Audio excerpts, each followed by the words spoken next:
Good day, folks. This is Greg Judy at Green Pastures Farm.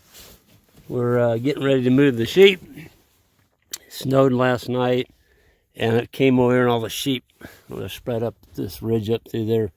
They're all on the south side of this slope.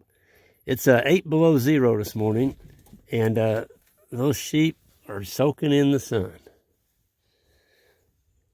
The paddock up there that they're in right now, they've been in there for 2 days. We're moving them every 2 days into a fresh strip. This is the second pass through. But man, those sheep absolutely have been burrowing in that snow. I mean, it's unbelievable. It looks like you took a leaf rake up there and just tossed all the snow from one side to the other and then back and forth. It's been stirred, and it's their little feet. And Casey and Alex are over the hill right there taking up the next paddock, and we're not going to back fence them. It's so cold. We're just going to let them come back to this area if they want on the south side of this slope. Of course, the next ridge they've got another southern-facing slope as well, and there's more cedars over there, so they're going to have a little bit better protection. I think they're saying tonight, wind chill, they're looking at maybe 18 below, something like that. So it's going to be the coldest 2 nights of the winter. And but look at the fleece on those sheep. I can zero in on them. I mean, you talk about a fleece. Folks, the hair sheep actually take the winter a lot better than cattle do. It's like they got a great big wool coat on. It's not wool, it's hair. And that sheds off in the springtime when it gets hot. About time they start lambing, they'll start shedding their hair. And so there's no shearing. There's no shearing of these sheep. The hair sheep are, their primary goal is meat. They're bred for meat. And the beautiful thing about these sheep is the frame on them. They don't have a lot of leg on them. They're round, I call them little round barrels on little short legs. But folks, these are the kind of sheep that can take the winter without any hay. No grain, no nothing. If I had a great big old sheep out here that was, 3 foot tall, you could put a saddle on it and ride it, that sheep would have died probably 2 months ago. They just wouldn't be able to get enough energy and groceries on this land to sustain their body. These guys, heck, they're just blooming fat.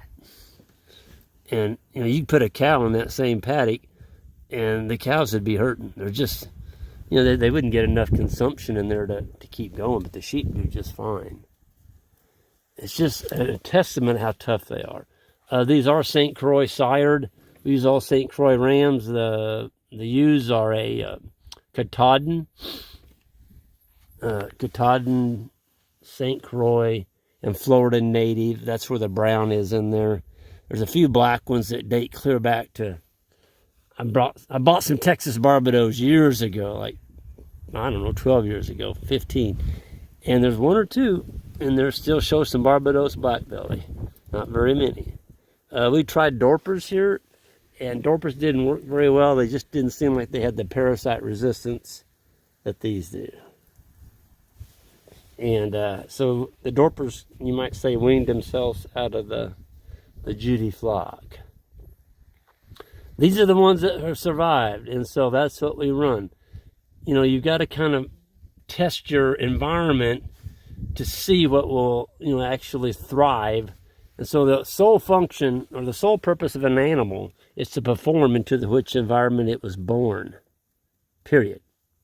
And that's not my quote. That's Ian Mitchell Innes from South Africa. That's his quote, because Ian in Africa, he had a large herd of cattle. He's 4,000 head. He's been as high as 6,000.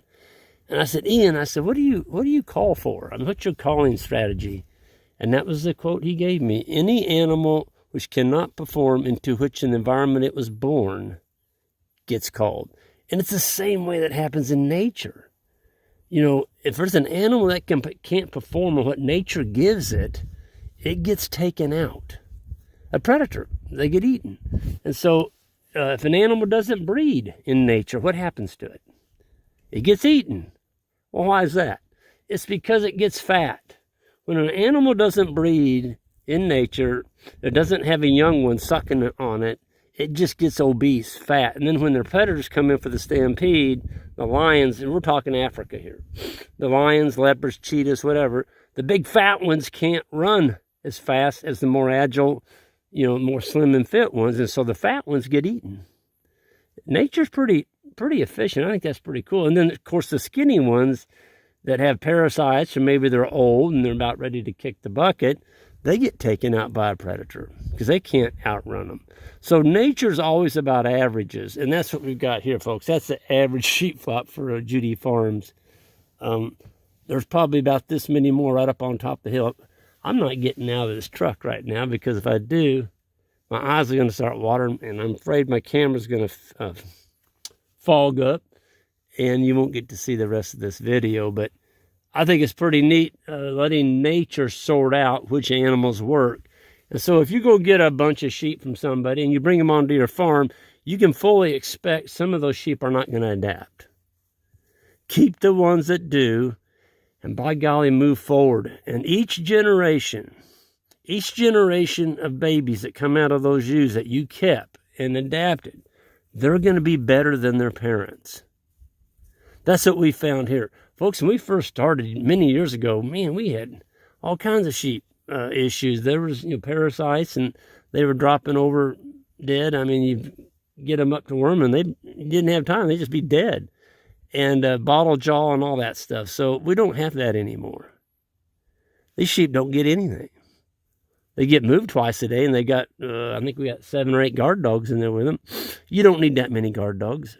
But we sell several guard dogs, and so we've always got some young pups started out here being trained kind of by the older dogs. And by God, those pups do something stupid after them sheep, especially in lambing season, they're going to get nailed by the ewe.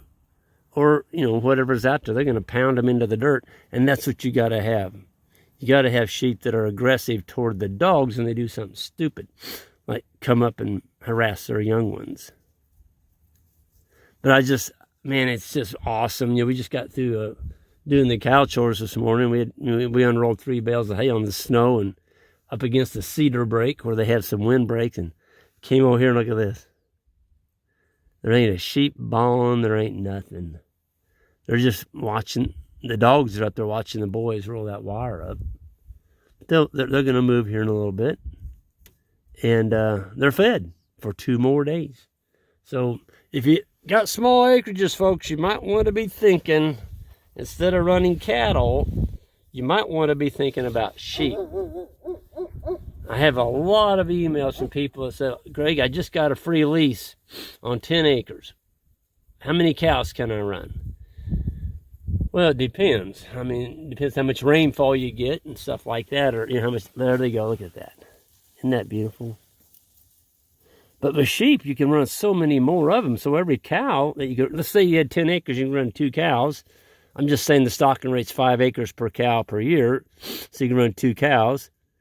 Well, on that same 2 cows, you could run, just multiply 5 sheep times 2, so you run 10 ewes for the same forage that 2 cows would eat.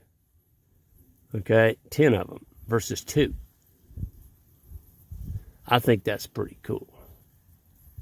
So sheep, you get your some income back a lot sooner because they can be bred at 7 months of age. They use, and after that, they're good. So, yeah, it's a great thing to look at as far as the